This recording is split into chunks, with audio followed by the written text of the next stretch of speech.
Okey, ada ya? Cik Nordin. Okey, Assalamualaikum warahmatullahi wabarakatuh. Bismillahirrahmanirrahim. Alhamdulillahirabbil alamin wassalatu wassalamu ala asyrofil anbiya'i wal mursalin sayyidina Muhammadin wa ala alihi washabihi ajmain.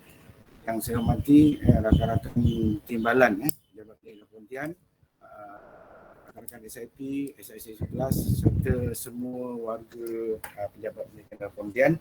Alhamdulillah, syukur kepada Allah Subhanahu Wa Taala kerana rempah dan kurnianya pada ini kita bersama-sama dapat berkongsi ilmu. Baiklah tuan-tuan, pada pagi ini kita akan berkongsi tentang OPPM. Jadi hari ini saya nak tuan-tuan kita santai-santai aja, jangan terlalu terlalu stres nanti susah. Okey, sebelum tu saya nak ingatkan kawasan rumah saya ni bising sikit lah. Duduk di pinggir bunyi burung ada, bunyi orang hukang macam-macam lah. Jadi itu semua hanya background untuk tuan-tuan lah. Jadi hari ini kita akan kongsikan maklumat berkaitan dengan OPPM, iaitu One Page Project Manager.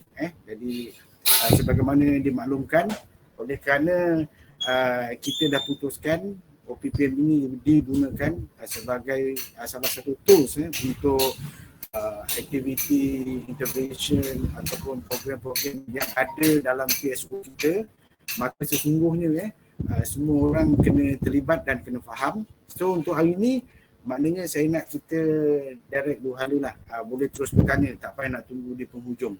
Okey tuan-tuan, apa yang penting kita kena tahu lah OPPM, One Page Project Manager. Jadi saya nak di hujung sesi kita ni tuan-tuan faham apa itu OPPM. Yang penting tuan-tuan faham OPPM ini boleh digunakan sebagai alat untuk kita merancang, mengawal, memantau dan juga kita mengkomunikasikan maklumat dan status projek, dan dia melalui proses PDCA. Yang ni yang penting. Ini tuan-tuan kena faham lah bahawa inilah OPPM, dia semacam tu alat alat ataupun tools untuk kita nak kawal, kita rancang, kawal, pantau dan juga untuk nak lihat maklumat dan status projek. Ada bila-bila masa kita gunakan OPPM ni, kita tahu dekat mana status projek tu, apa dia punya perkembangan. Kemudian tuan-tuan boleh menggunakan OPPM ini untuk merancang pelaksanaan program, aktiviti, intervensi di organisasi kita. Ini jadi di hujung sesi ni saya nak tuan-tuan tahu dua benda ni lah. Okey, kalau tuan-tuan tak jelas, tak respon balik. Okey, apa itu OPPM? Yang tadi you tahu One Page Project Manager, tapi yang tu yang tersirat ni ialah OPPM ni dia merumuskan projek, aktiviti ataupun intervention dalam satu muka surat, one page only. Satu muka surat yang ringkas yang mengandungi segala maklumat penting mengenai projek, dan juga ia boleh digunakan sebagai alat untuk memantau status projek dan boleh dikongsi bersama pihak pengurusan dan juga ahli kumpulan lain. Jadi kita nak lihat perkembangan kita punya intervensi ataupun sampai kat mana, kita rujuk pada OPPM. Walaupun orang yang memegang orang tu dekat pejabat, tapi kalau borang ni ada, so kita boleh rujuk kat sini. Okey, OPPM. Ya, jadi kesimpulannya dia adalah satu alat yang digunakan untuk memantau, memacu proses. Kalau ada kekurangan, kita boleh buat penambahbaikan semasa pelaksanaan. Okey, dia sebenarnya alat yang biasa yang kita gunakan lah. Jadi untuk makluman tuan-tuan, kalau sekolah TS25 ni, dia orang ni dah familiar tentang OPPM ni. Dia orang dah ni. Sekolah dah banyak dah gunakan benda ni.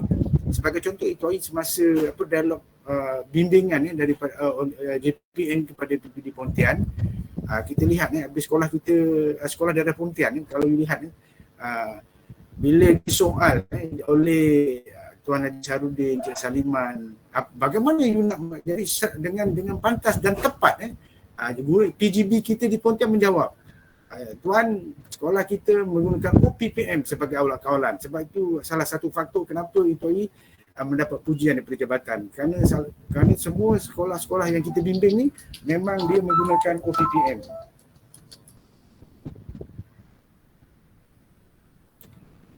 Halo ya.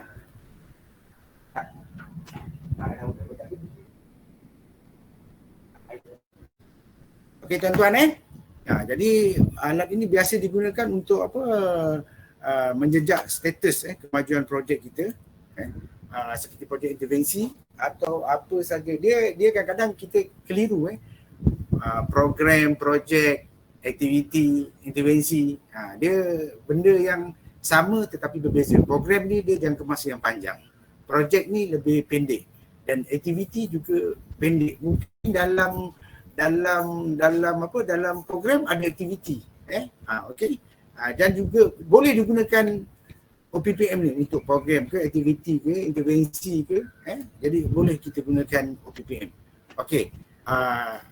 Apa tujuan kita gunakan OPPM ni sebagai salah satu tools dalam kita melaksanakan intervensi ataupun aktiviti dalam organisasi kita. Pertama, dia sebagai alat merancang, mengawal dan memantau. Dan juga dia mengkomunikasikan maklumat mengenai status projek intervensi dalam PSO kita. Jadi kalau kita kat situ, dia melalui PDCA. Plan, do, check, action. Jadi action ni banyak kat mana? Action ni banyak dekat komunikasi. Action tu banyak dekat komunikasi. Jadi sebagai pentadbir kita boleh pantau. Kita boleh lihat apa yang dirancang tu dibuat tak? Dilaksanakan. Kalau tidak dilaksanakan, dia ada digambarkan di dalam OPPM tu. Jadi dia lebih mudah. Boleh perempuan saya kalau laju cakap takat ni okey perempuan tuan-tuan Okey Jodin, okey. Okey, saya risau juga pasal senyap ni macam dengung musabakah lah. Bagus ni kawan-kawan kita semua ni. Okey tuan. Tengah khusyuk ni. Dah macam bagus. Nazri okey tak Nazri? Nazri okey tak Nazri? Ada tuan, okey tuan. Macam target saya je. Memang kita dalam kelas pun kalau kita mengajar, ini salah satu teknik untuk kita menggalakkan penglibatan murid kan. Okey. Alright Jelas Pak Haji, jelas. Okey, terima kasih. Okey, apa kepentingan OPPM ni kepada organisasi kita? Pertama, dia sangat praktikal. Dia sangat praktikal kenapa? Bila dia ni salah satu tools untuk pihak pentadbir melihat apakah perkembangan aktiviti itu. Dia sampai mana, peringkat mana dia buat atau tidak, ataupun jadi gajah putih ke tidak. Dan yang kedua, dia sebagai satu evidence sebagai contoh di PPD kita bila kita akan melaksanakan PKPPD ni, inilah salah satu tools ataupun alat yang membuktikan bahawa pihak pengurusan kita ada membuat pemantauan. Kita ada buat pemantauan.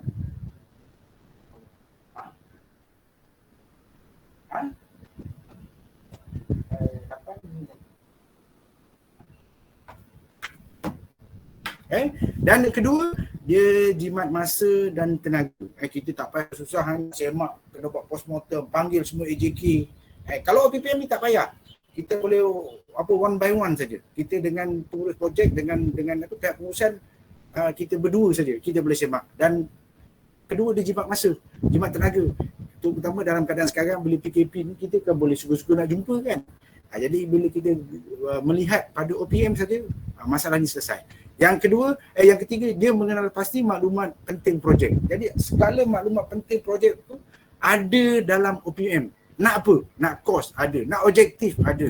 Nak untuk tugas ni siapa yang bertanggungjawab, ada orangnya. Bila benda ni kena buat, semua ada. Jadi dalam tu kita dah ada maklumat yang penting-penting.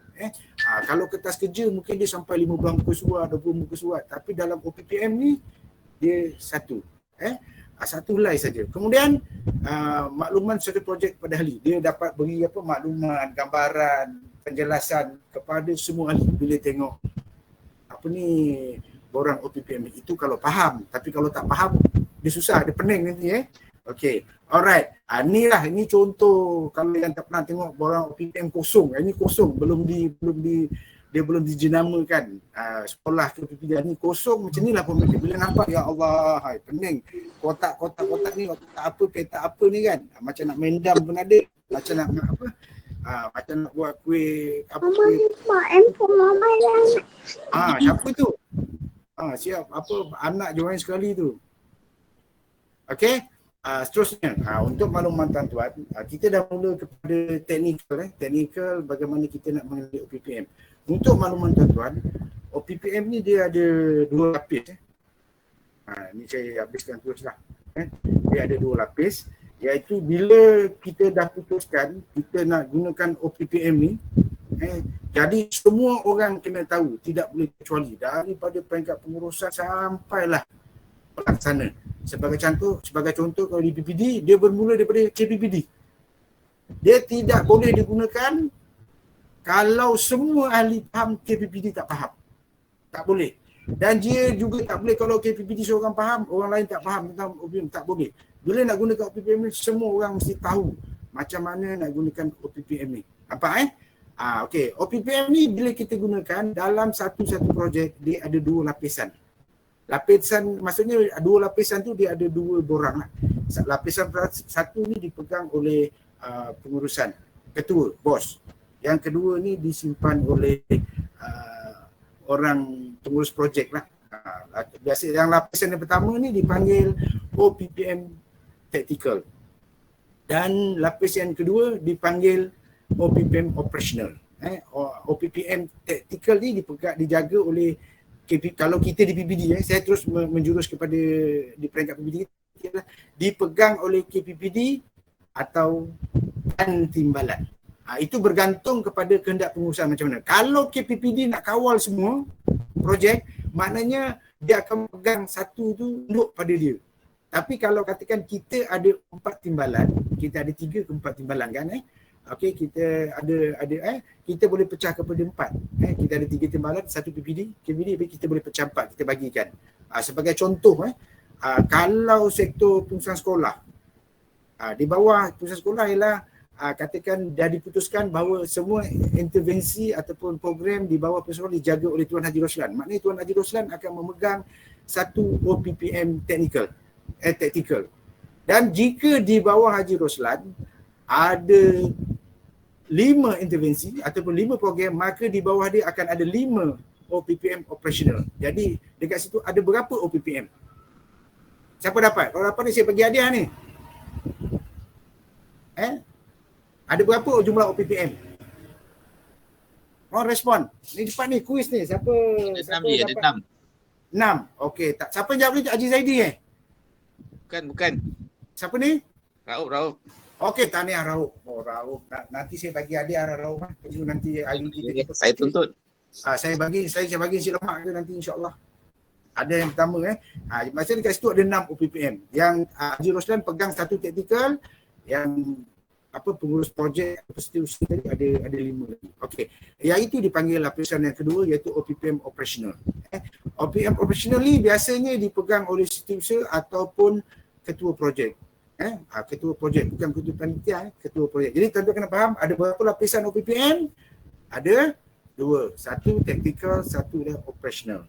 Tactical ni dipegang oleh bos, operational ni dipegang oleh pengurus projek. Faham? Okey, kita teruskan. Inilah rupanya OPPM. Jadi OPPM yang satu ni OPPM technical, ataupun yang tadi dipanggil dia apa? Pengurus projek, ataupun ada orang panggil champion. OPPM champion. Okey, yang ni rupanya OPPM. Okey, yang dipegang oleh siapa ni? Siapa tahu ni? Yang tactical ni. Ni contoh kalau tadi yang dipegang oleh Haji Roslan. Kalau kalau di bawah Haji Roslan, maknanya nanti ada 5 lagi orang yang memegang OPPM operational. Boleh Okey, ni lapisan 1. Di dalam, untuk makluman tuan-tuan, dalam OPPM ini, dia punya format ini yang standard beginilah.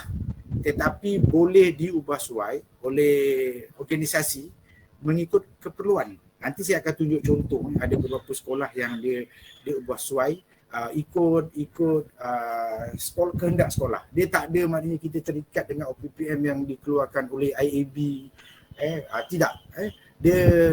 Dia hanya patternkan atas nama OPPM saja beberapa perkara, tapi lagi segi design ni organisasi boleh ubah suai ikut keperluan. Sebab kalau di sekolah tu dia punya objektif tu dia pecah kepada 4.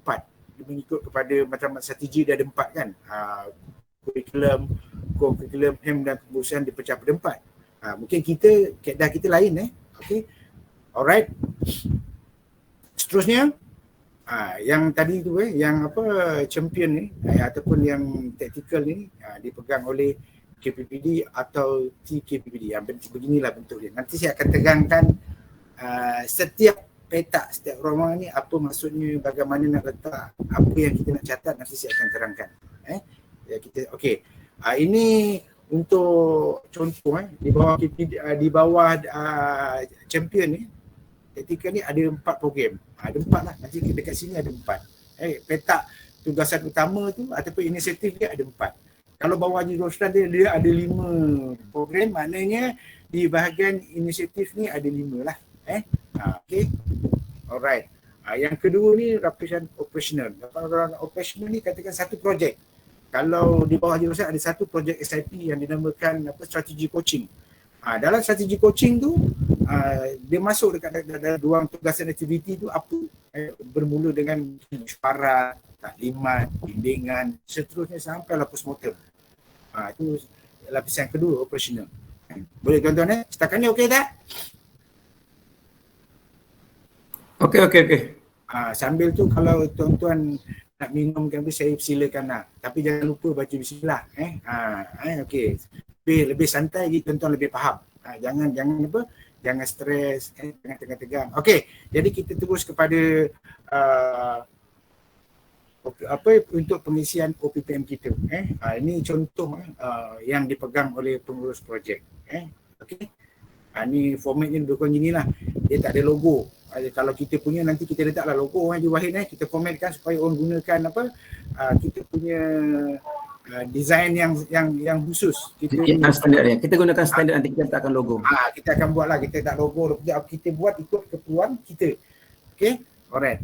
Okey, seterusnya. Okey, kalau pengurus projek ni diikut dia pada ruangan aktiviti tu dia akan masukkan lah.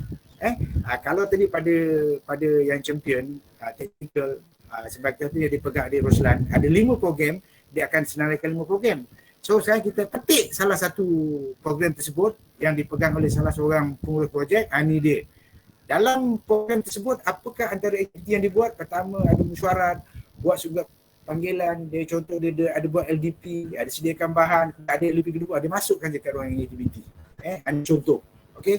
Bagaimana nak isi saya akan masukkan. Okey. Okey, yang pertama sekali, bagaimana cara kita nak gunakan borang APPM ni? Kita mulakan dengan isi maklumat di bahagian atas ini. Maklumat yang pertama kita kena isi lah berkaitan dengan ketua, siapa. Kalau champion lah. Contoh kalau di bawah Haji Roslan, champion nama Haji Roslan lah. Di bawah Haji Roslan tu ada program, salah satunya lah strategi coaching. Itu yang dipegang oleh lapisan kedua. Kena isi maklumat tu. Kemudian objektif. Bidang dan juga bidang fokus. Ini okey. Objektif ni orang fikir orang susah nak fikir. Objektif ni ambil, jangan pening-pening, jangan susah. Sebab semua program, semua aktiviti kita ada kertas kerja. Ambil aja objektif kat kertas kerja, pindahkan dekat sini. Jangan pening-pening nak fikir-fikir. Sebab sebelum kita kena buat ini ingat ini bukan kertas kerja. Ini ialah tools untuk mengawal kita punya aktiviti. Jadi sebelum nak buat OPPM ni, pastikan kita dah plan dulu. Kita dah plan dalam pengurusan tu ada kertas kerja semua. Dalam kertas kerja ada apa? Ada isu, ada maklumat, ada matlamat, ada objektif. Ambil semua objektif tu, letak kat sini. Kemudian bidang fokus, contoh, fokus pada apa? Kalau kata di bawah Haji Roslan, kalau bawah saya punya lah, idea fokus apa? Saya bidang fokus saya ialah bimbingan kepada PGB ataupun kalau daripada sektor pembayaran apa fokus you. Sains sosial ataupun lagi kecil lagi. Kalau sains sosial subjek apa? Sains ke, pendidikan moral ke, pendidikan Islam ke. Itu bidang fokusnya lah. Yang lebih umum lebih khusus. Okey, alright. Kita pergi yang kedua. Ini petak yang pertama Yang logo tu boleh letaklah, kita letak logo sekolah ke, logo PPD. Ni tarikh biasalah. Bila tarikh kita mula isi ni Alright, okay. Di bidang tarikh ni pun bebas. Kalau you nak buat bermula, katakan ilmu berfadi, akhirnya nanti bila pun boleh juga. Yang maksud dia tidak terikat dengan ni, terpulang kepada organisasi. Alright.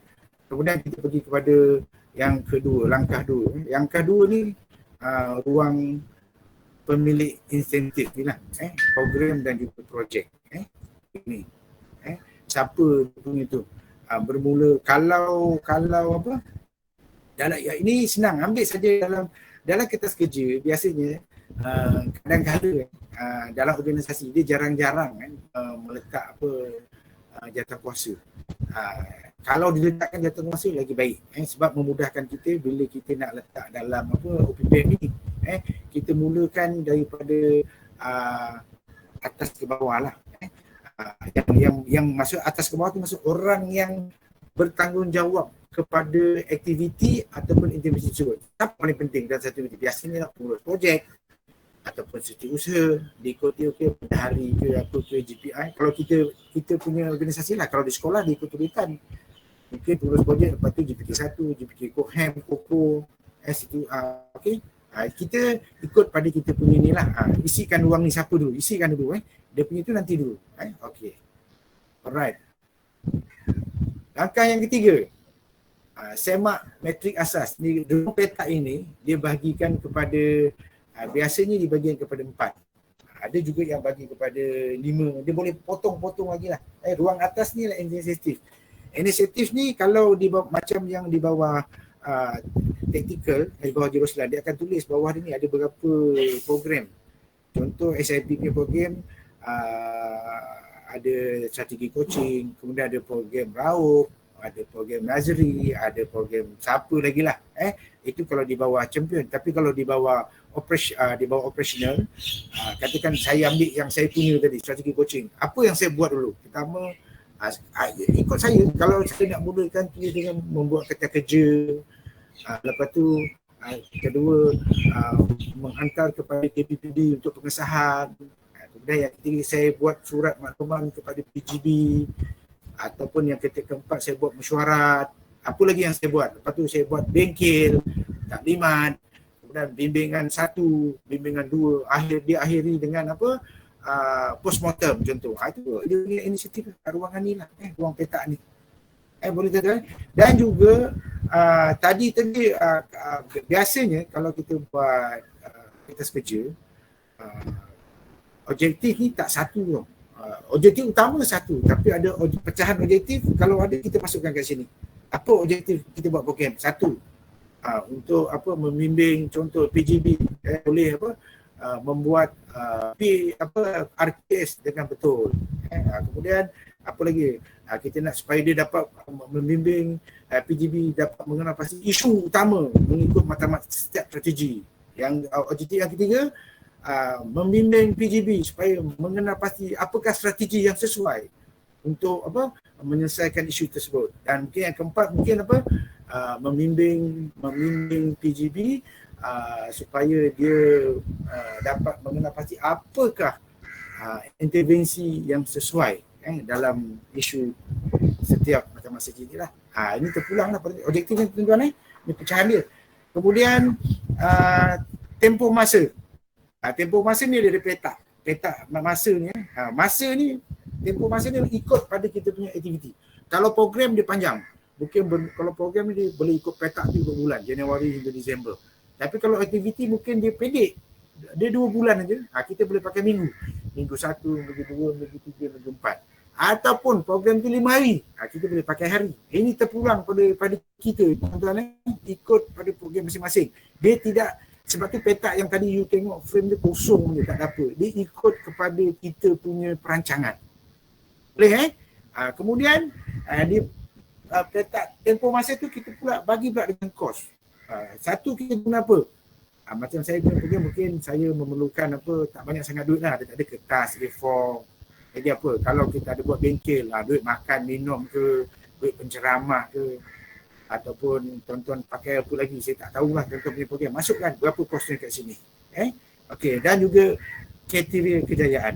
Kejayaan di bawah ni boleh masukkan lah. Kalau saya tadi, saya nak akhir tahun 2000 contohlah yang saya punya dulu tahun 2019, saya nak 70%. Bila 70% PGB dia dah boleh buat RPS dengan betul dan tepat. Itu dia. Ya, lagi kita buat kriteria lain lah. Kriteria lain mungkin apa yang ada biasanya kriteria kejayaan ni dia ada tuan-tuan lihat pada objektif. Lihat pada objektif. Yang ni saya rasa tuan-tuan boleh masukkan macam-macam lah. Mungkin dalam tahun kedua tu kita buat sesuai pula. Kita tak pada PGB tu mungkin kita dah kepada GPK pula. Okay. Alright. Boleh yang ni langkah 3. Setakat ni ada soalan? Alright. Boleh? Okey, Jainuddin untuk penjelasan lah, untuk lebih jelas. Okey. Pada kesimpulannya, pada ruangan ini sebenarnya ini adalah dia ada dalam kertas kerja kita bukan? Ya. Maklumat kita semua ada. Kita yes. Saja di sini kan? Yes, kita ringkaskan cerita dia di sini. Okey, betul. Okey, boleh dia macam ni lah, apa macam sekarang kan dah jadi pattern. Orang suka buat one page apa Haji Wahid? One page maklumat tu dia satu muka surat, orang tak nak banyak-banyak apa, tak nak banyak muka surat, satu muka surat tu menggambarkan semua. Cik Nordin nak tanya. Ya saya. Okey. Cik Nordin nak tanya, kalau ikut flow dia sepatutnya kita sediakan kertas kerja dulu ke kita sediakan OPPM dulu? Kertas kerja. Itu semua mesti kertas kerja dulu. OPPM maksudnya ni, kertas kerja dulu baru OPPM OPPM. Okey. Cik Nordin, saya nak tambah ni. Saya tambah sikit dulu ya. Boleh, silakan. Okey untuk pengetahuan rakan-rakan, OPPM ni sebenarnya jatuh langkah ketiga tau. Kalau kita ikut kerangka NAMPI, NAMPI itu tadi soalan tadi. NAMPI itulah perancangan pelaksanaan.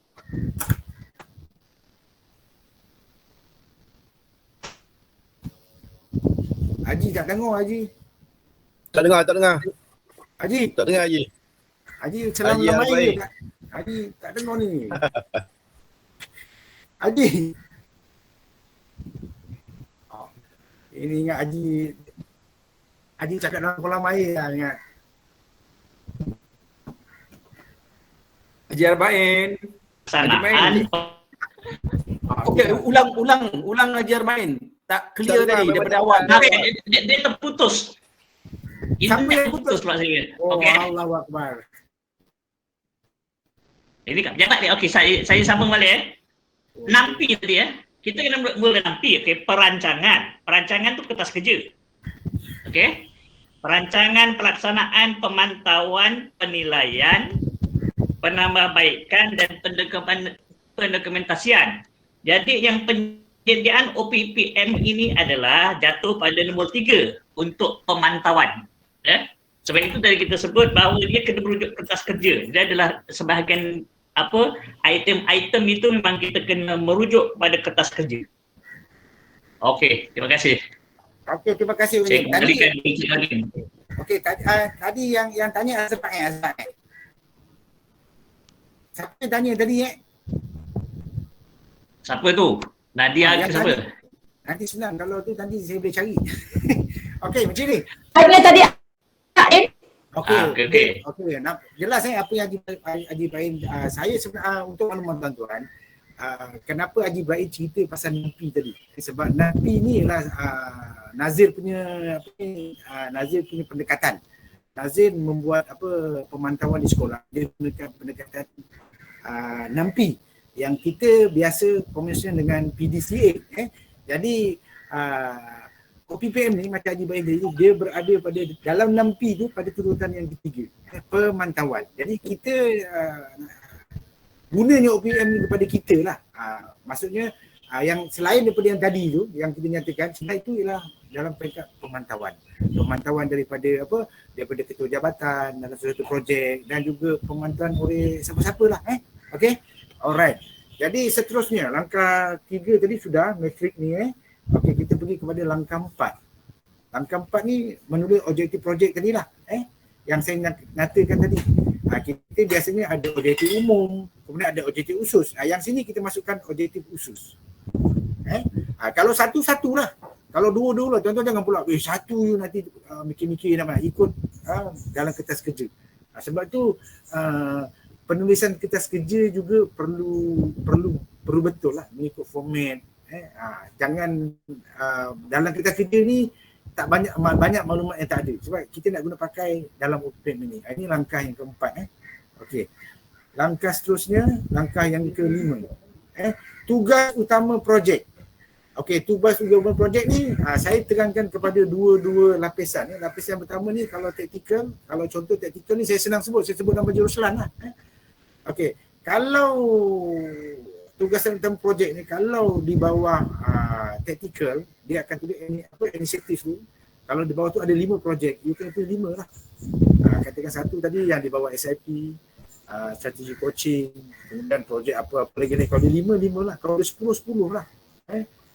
Kalau kata ada 20, janganlah sampai 20 Kalau biasanya sebab tu perlu diajar-ajarkan. Jangan semua tu dipegang oleh KPPD. Kalau KPPD tamak dia pegang seorang, dekat dalam kita punya PSO tu ada 30 intervensi ataupun program. Tak muat ni. Dekat sini ada 9 ruang. Dia kena pakai 3 line. Kena pakai 4 line. Yang pegang kau. 4 line nak. Padahal dia one page project manager je. Tapi boleh kerana dia nak pegang seorang, ada 30 intervensi, dah jadi 4 line. Dia seeloknya hati-hati lah. Macam kalau kita dekat PPD kita ni, KPPD dia pilih apa yang dia nak, kemudian yang lain tu bagi kepada TKB. Manakala untuk peringkat operational, lapis yang kedua, di bahagian ini kita tulis apa perjalanan kita punya projek. Contoh kita mulakan dengan tadi apa yang saya terangkan tadi.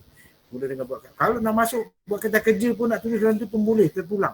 Ataupun kita nak masuk yang penting-penting, kita mulakan dengan mesyuarat, hantar surat kepada sekolah, diikuti oleh apa, lepas tu bengkel ke Taliban, terpulang. Tuan-tuan ini langkah 5. Okey, seterusnya langkah 6. Assalamualaikum Ji. Ya, saya. Waalaikumsalam. Okey. Okey. OPPM ni dia satu tools untuk kita buat pemantauan. Yes. Cumanya instrumen dia tu biasanya tools ni kita ada instrumen untuk pemantauan. Jadi instrumen tu maksudnya kita putuskan untuk memantau sesuatu projek lah. Itu lain. Itu lain ni. Itu yang ni kita mantau dalam organisasi kita. Maksudnya ini pemantauan ni untuk tengok dia punya progresif satu projek. Kita bukan yang mantau yang macam Nazir pantau tau. Nazir pantau tu program yang dah sudah buat. Kita ni OPPM ni kita sendiri memantau dalam organisasi kita perjalanan kita punya intervensi. Maksudnya perkembangan lah, kita tengok perkembangan satu projek ke. Betul lah. Yang awak sebut tu macam Nazir tu dia pantau bila sekolah yang program dah habis, dia nak tengok dia ada dia punya tools. Kita ni bukan, kita macam kalau plan do check. Ni kita berada dekat check benda. Kita gunakan OPPM ni untuk nak check. Dia digunakan dari mula awal projek sampai tamat projek. Ni dia. Tetapi yang Nazir pantau tu dia datang, projek tu dah habis dia tengok. Itu lain. Faham dia Okay, clear. Alright, okay. Kemudian langkah 6. Okay, langkah yang ke-6, kita punya objektif dengan kita punya aktiviti kita jajarkan. Kita petakan, kita jajarkan. Okey, aktiviti kita apa tadi? Aktiviti kita apa? Objektif dia apa? Kita masukkan je kat peta ni, senang. Okey, mungkin untuk bengkel ni untuk mencapai objektifnya kita masuk ke peta. Dia kemungkinan dalam satu aktiviti ataupun satu aktiviti mungkin melibatkan 1 atau 2 atau lebih objektif terlibat. Kalau semua objektif terlibat pun tak apa. Tuan-tuan jangan risau. Boleh Okey, yang ni senang ni. Okey, langkah 7.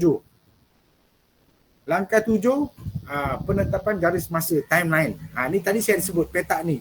Ini ikut kepada kita punya aktiviti atau program. Kalau program kita panjang, setahun, okey, kita akan pilih daripada Januari sampai Disember. Kalau pendek, mungkin 2 bulan kita pakai minggu. 1, minggu 2 sampai minggu 8. Kalau dia pendek, boleh dipakai hari. Ikut kepada kita punya aktiviti. Alright, ini langkah 7 Okey, langkah 8. Langkah 8 ni pula, kita jajarkan kita punya aktiviti tadi dengan timeline. Kita petakan. Kita petakan bulat kosong saja. Kita jajar kosong saja. Bila benda itu dah buat, kita hitamkan ataupun kita tanda rakyat. Ataupun benda tu baru separuh, kita hitamkan separuh. Ini ikut keputusan organisasi. Nak macam mana? Kalau boleh kita selaraslah satu PPD. Jangan yang di bawah Haji Roslan pakai rakyat. Yang di bawah Haji Muzakir nanti pula dia pakai tanda hitam putih. Nanti jadi kalau boleh biar samalah. Tapi kalau sama pun tak salah, tak sama pun tak salah. Cuma kalau kita sama, maknanya kita ada tanda kebersamaan. Dia tak ada betul, tak ada salah. Janji faham sudah. Boleh tuan-tuan? Katakan contoh dia nak buat learning walk, dia nak buat pada bulan Mac. Kemudian dia nak buat pada bulan April ke. Dia tanda. Dia tanda awal. Ni di tanda awal masa kita merancang. Kemudian jangan pula tiba-tiba benda tu tak ada you masukkan. Dia mesti masukkan. Tapi bolehlah kalau atas dasar keperluan dan kepersetujuan you nak tambah, boleh, masalah. Benda yang belum buat kita clearkan putih. Kalau dah buat kita hitamkan. Ataupun kita buat tanda right. Terpulang ikut organisasi. Okey, itu untuk langkah 8. Okey, kita pergi kepada langkah 9. Seterusnya langkah 9 ni, okey, kita jajarkan tugas utama dengan pemilik. Gunakan keutamaan ABC. Okay, contoh LDT 1 kita gunakan A. Ini adanya lah orang baiki tapi ada bengkel. Tak apa, itu background tak apa. Background kan saya cakap ni barulah kita ada natural sikit. Real. Ini sekejap lagi kan dengar bunyi gagak lah yang bunyi. Okey. Alright. Jadi kita ikut taman. Contoh.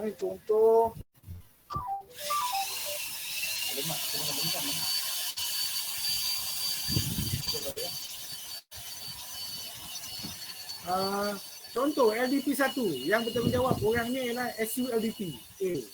Kita ikut keutamaan apa maksud ABC tu.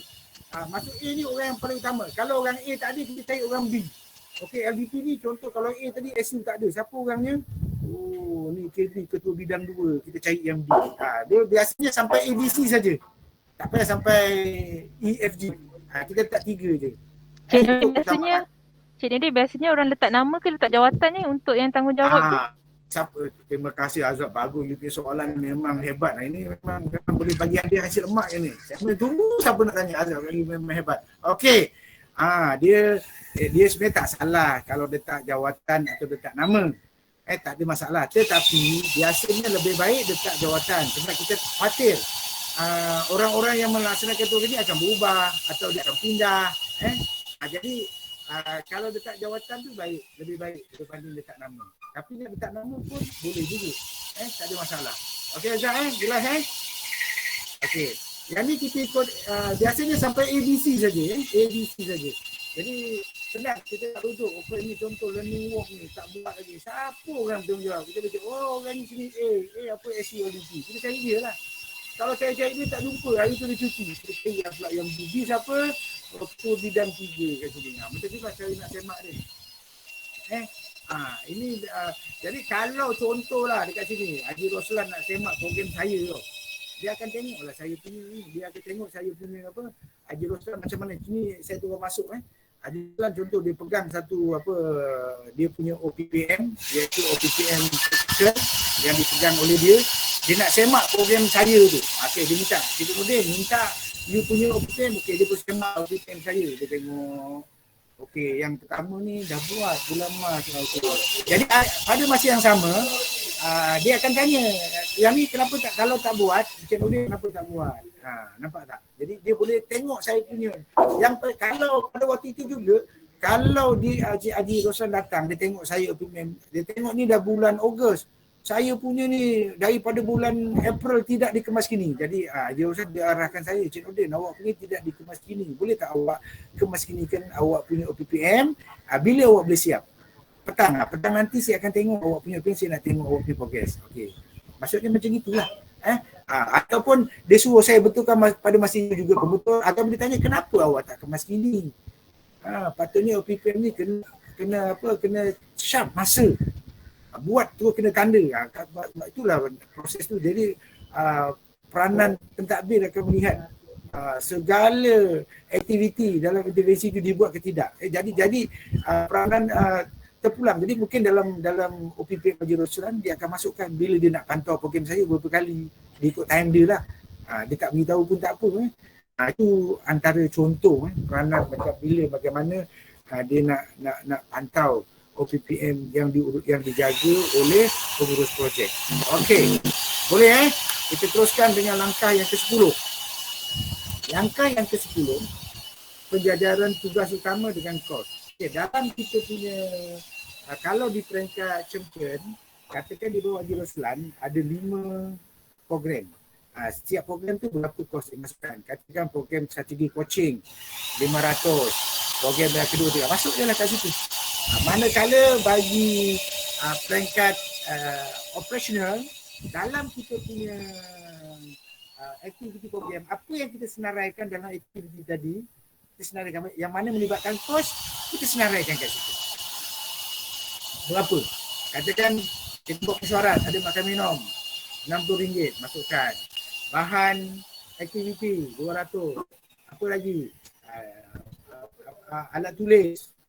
Dan ataupun kita masukkanlah berapa kos yang terlibat. Ini dalam langkah yang ke-10.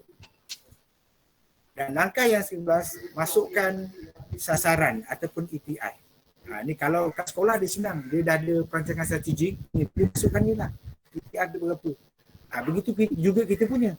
Contoh macam saya punya strategi coaching, ETI saya berapa yang saya nak tadi. Saya nak akhir tahun 2019, 70% PGB telah boleh membuat RPS dengan betul, dengan teknik yang betul. Itu contoh. Mungkin tuan-tuan punya apa? Itu sasaran. Diikut pada, biasanya sasaran kita ni ikut kepada objektif. Kalau objektif kita ada 3, mana jadi 3 lah sasaran kita. Tuan-tuan Okey. Yang ni boleh setakat ni? Okey, kalau boleh kita teruskan. Okey, kita teruskan pada langkah yang ke-11. Nordin, Ya, saya. boleh tak buka semula 10? Saya tengah screenshot terlepas lah. Okey, semula 10. Okey. Okey, ni 10. Okey. Okey, boleh Okey dah. Okey, langkah seterusnya langkah 11. 11 sudah. Okey, langkah seterusnya, langkah yang ke-12 Langkah ke-12. Okey, ini langkah ke-12 adalah masukkan apa-apa saja catatan. Catatan OPM yang boleh menjadi sebagai evidence. Sebagai evidence. Dalam biasanya yang kita masuk yang boleh jadi sebagai evidence lah. Contoh kalau guru tadi kita nak 70%, dia juga evidence yang menyokong kepada objektif. Kalau macam dalam saya punya tu, saya masukkanlah catatan saya nak 70% guru menghantar PGB menghantar hard copy RPS kepada saya. Jadi saya simpan dekat bilik saya. Kemudian di samping itu saya ada juga menggunakan borang dapatan semakan RPH. Jadi itu saya catatlah. Saya menggunakan borang dapatan semakan RPH sebagai rujukan saya bila saya pergi ke sekolah. Okay, itu juga. Dan kalau saya buat sesi coaching, saya masukkan sesi kat situ, saya menggunakan borang sesi coaching. Tiket, kalau dulu ada tiket 1 sampai 5. Saya tulislah, saya gunakan borang tiket 2, 3, 4. Tapi kalau sekarang kita boleh guna one page coaching, OPC. Maksudnya tu Cik Nordin, yang catatan tu maksud setelah dilaksanakan barulah kita buat catatannya, bukannya apa yang kita expect benda tu. Masa lagi awal pun boleh. Masa awal contoh apa you nak gunakan macam saya tadi saya nak gunakan saya punya bawang rekod coaching, saya dah catat kat situ. Saya ada satu apa-apa saja catatan. Saya punya tu one page. Maksudnya catatan ni tak ada yang there's no right or wrong. Apa-apa yang kita rasa benda tu sebagai sokongan apa yang kita buat. Sokongan evidence. Yang penting dia ni catatan ni digunakan untuk sokong evidence. Contoh kalau bos you datang nak lihat, okay, you betul ke you buat ni Azrat, you kata you dah ada meeting. Okay, pertama you dah catat minit mesyuarat bilangan berapa you dah ada. Nampak Azrat?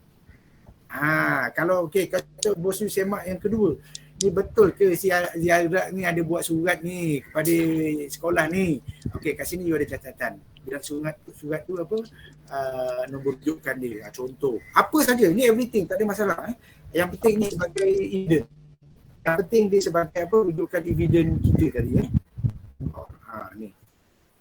Okey, saya tambah sikit lah. Contoh evidence lah. Contoh macam buku log pergerakan SIP, SIC.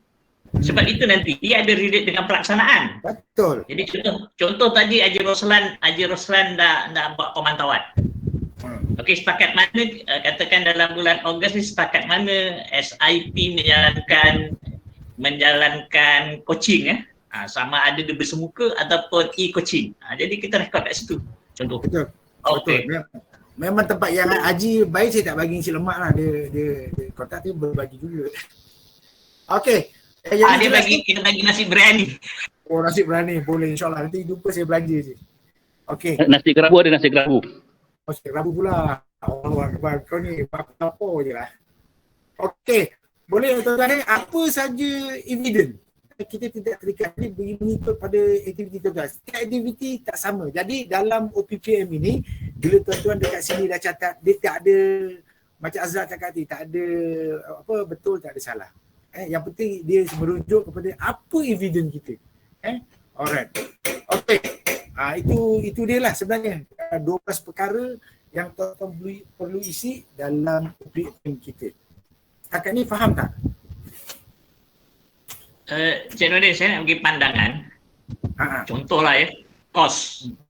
Kos itu mungkin, contoh kalau kata tadi strategi coaching ini pandangan saya lah Okay. Ini akan melibatkan pergerakan SIP Jadi saya rasa anggaran kat situ dia boleh melibatkan TNT.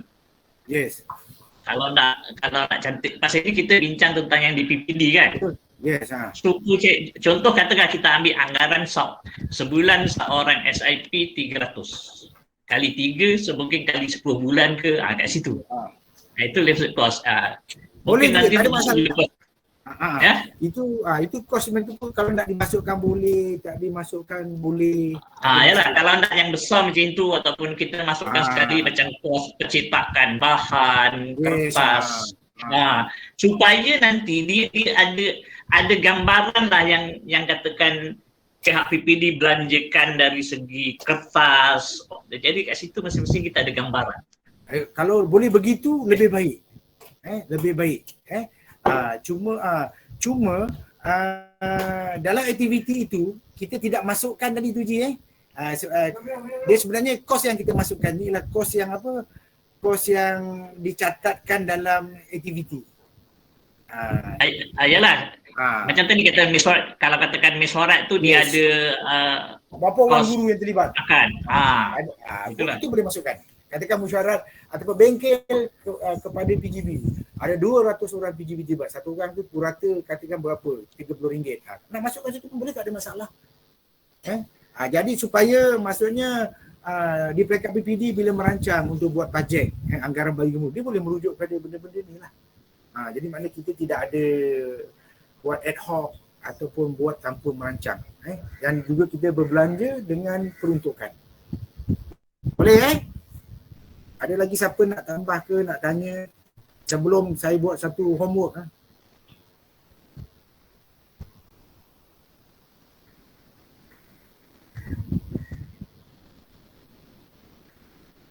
Ini sebenarnya cadangan saya nak buat satu aktiviti kepada tuan-tuan. Tapi saya rasa tak bersesuai. Dia sesuai ni kalau kita bersuka sebenarnya. Saya akan bagi satu borang kosong supaya tuan-tuan cuba isi, ambil mana-mana contoh program tuan-tuan. Tapi mungkin bila kita cara dalam talian ni tak berapa sesuai.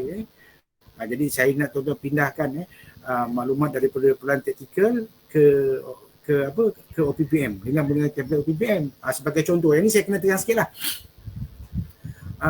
Kita mulakan dengan daripada KPD dan timbalan.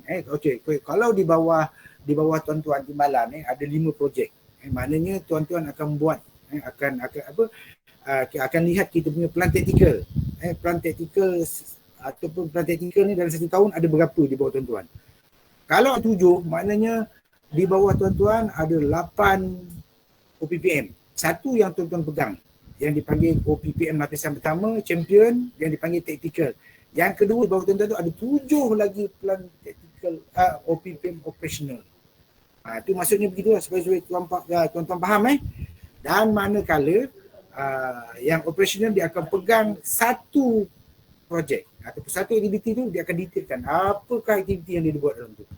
Itu maksud saya lah supaya ada tugasan kepada tuan-tuan lah memandangkan bila kita secara offline ini tidak tak sesuai. Secara online, sorry. Okey. Boleh tuan-tuan Okey, kalau tak ada saya terus buat rumusan lah. Supaya tuan-tuan jelas jelas tentang OPPM ni dia mesti ada hubungan terus dengan plan operasi. Maksudnya ni plan operasi satu-satu intervensi aktiviti program yang tertulis di dalam kertas kerja. Ini tuan-tuan kena tahu satu operasi mesti ada satu kertas kerja. Iaitu sama ada tadilah program ke aktiviti mesti ada satu. Jadi setiap satu operasi ni dia melibatkan satu OPPM operational dan kena dimasukkan satu inisiatif di dalam OPPM tactical. Boleh dan juga dia menggunakan pemikiran konseptual sebagai asas penggunakan OPPM. Yang ni tuan-tuan tak faham pun tak apalah. Ini hanya untuk rumusan saja. Okey. Kemudian rumusan bagaimana menggunakan OPPM ni, dia mengkonsepsikan intervensi dan dia menyediakan perancangan OPPM dan dia juga melanakan OPPM secara berpasukan dan bersama. Nampak? Ini kita memang sesuai sangatlah sebab kita Pontian dinamik, kita nak kerja sepasukan, memang inilah OPPM ni salah satu tool yang boleh mengeratkan hubungan kita bekerja sepasukan. Ni juga boleh jadikan tool sebagai bekerjasama. Kemudian dia juga boleh kita memantau pelaksanaan intervensi menggunakan OPPM dengan merekodkan evidence secara konsisten. Dan yang terakhir, dia dapat menilai perkembangan intervensi secara berterusan. Ini rumusan lah tentang OPPM. Tuan-tuan okey, ini rujukan yang saya ambil lah untuk kalau tuan-tuan nak dapatkan lagi maklumat lebih detail, tuan-tuan boleh duduk di sini. Okey, saya rasa itu saja. Terima kasih.